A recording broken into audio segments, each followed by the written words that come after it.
Hello friends, আমি Achanta YouTube channel to side কিচেনে আমরা একটা নতুন রেসিপি শেয়ার করব। সেটা হচ্ছে আম মাখা বানিয়ে দেখাবো। এই গরমের সময় সবার খুব ভালো লাগে, সবার প্রিয়। তো টক ঝাল আম মাখা বানিয়ে দেখাবো। তো সেটা বানাতে কি কি উপকরণ লাগে আসুন দেখাই। তারা একটা জানি আমার চ্যানেলে ভিডিও ছাড়া আছে, আপনাদের যদি ভালো লেগে থাকে অবশ্যই লাইক কমেন্ট ও শেয়ার করবেন, বেশি বেশি করে শেয়ার করবেন।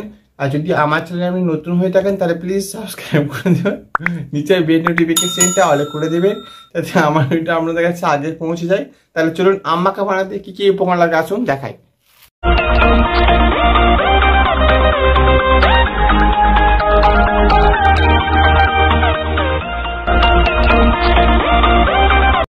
চলুন তাহলে আম মাখা রেসিপিটা বানাতে কি কি উপকরণ লাগে আসুন দেখিয়ে দিই। তার আগে একটা কথা বলে দিই, আম মাখা রেসিপিটা গরমের সময় সবার খুব ভালো লাগে।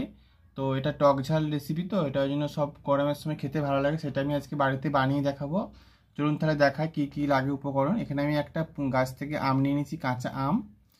আর এখানে আমি বিট লবণ নিয়েছি পরিমাণ মতো, লঙ্কার গুঁড়ো নিয়েছি পরিমাণ মতো, সামান্য অল্প তেঁতুল নিয়ে নিয়েছি, চিনি নিয়েছি পরিমাণ মতো, আর এখানে কাসুন্দি নিয়েছি। তা চলুন রেসিপিটা শুরু করি। আমটা আমি এবার ছাড়িয়ে কেটে নেব। আমটাকে আমি আগে কেটে নেব। আমগুলো আমি এরকমভাবে লম্বা লম্বা করে কেটে নিয়েছি।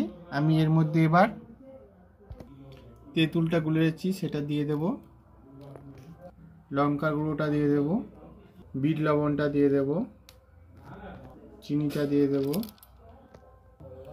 ভালো করে মেখে নেব সবগুলো একসাথে। আমি যদি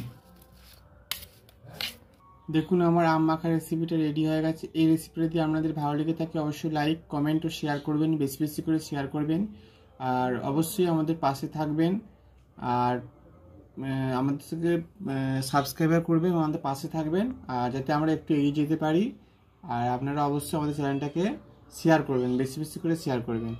আর টক ঝাল আম মাখা রেসিপিটা যে কেমন লাগলো আমাদেরকে কমেন্ট করে জানাবেন। তা চলুন দেখা হচ্ছে নেক্সট ভিডিওতে।